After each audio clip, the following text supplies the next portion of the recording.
G'day guys, it's Carl at Allbrand Caravan Services. Today we're just currently doing a service on this van at the moment, and through the services we normally do a battery test on your batteries. Now on this particular van I've done a battery test on both his batteries, and they're telling me that they're bad and replaced basically. So we have a proper tester over there which gives us a more accurate reading in relation to the amount of hours that you're going to get out of your battery, and there is a certain point in relation to that reading which will tell us if it's good or bad.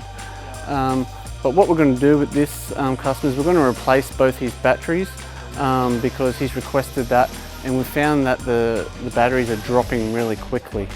In relation to AGM batteries, we also do lithium batteries as well.